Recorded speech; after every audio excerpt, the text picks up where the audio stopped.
안녕하세요. 부동산을 알려주는 남자 부동훈입니다. 저는 8년 동안 부동산 싸게 사는 방법을 연구하고 투자해왔고 현재 부동산의 기술을 접목시킨 프롭테크 스타트업을 운영하고 있습니다. 오늘은 부동산 등기부등본, 학교에서는 알려주지 않지만 사회생활을 하면서 꼭 알아야 할 내용에 대해서 알아보겠습니다. 시간이 없으신 분들을 위해 30초 만에 해석하는 방법을 먼저 알려드리고 구체적으로 하나씩 들어가 볼게요. 등기부등본을 떼면 짧게는 몇 장에서 길게는 수십 장의 경우가 나옵니다. 그런데 가장 마지막 장으로 넘어가서 주요 등기사항 요약만 보면 됩니다. 등기부등본상의 주소가 계약할 집의 주소와 일치하는지 먼저 확인하시고 1번의 소유지분 현황이 계약하는 사람이 맞는지 확인하고 2번 각부에서 아무 내용이 없는지 확인, 3번 1구에서 근저당권 및 전세권 등의 내용을 확인하면 끝입니다. 참 쉽죠?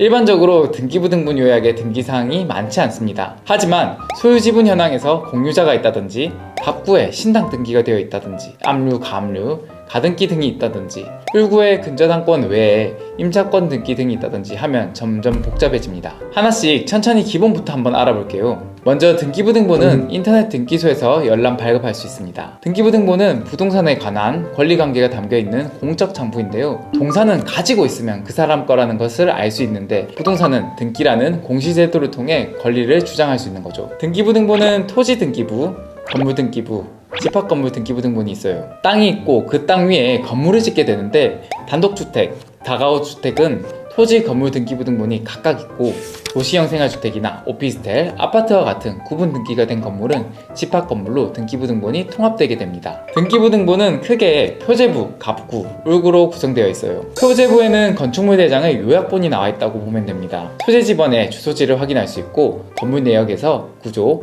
용도, 면적, 층에 대한 내용을 확인할 수 있어요. 갑구에는 소유권에 관한 사항이 있어요. 소유자가 누구인지 알 수 있는데요.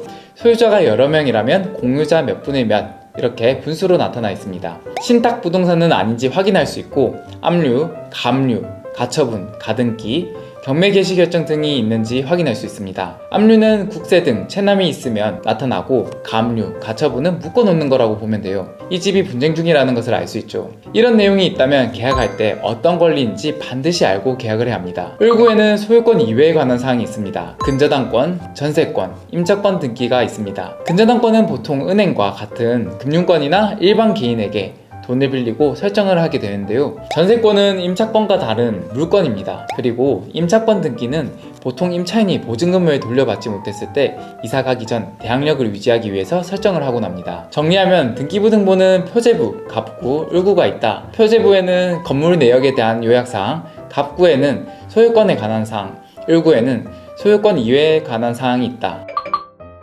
30초 만에 등기부등본을 분석하고 싶다면 가장 마지막 장으로 넘어가서 주요 등기사항 요약을 보면 된다. 지금까지 시청해주셔서 감사합니다. 앞으로 더 나은 영상으로 찾아뵙겠습니다. 부동산을 알려주는 남자 부동훈이었습니다.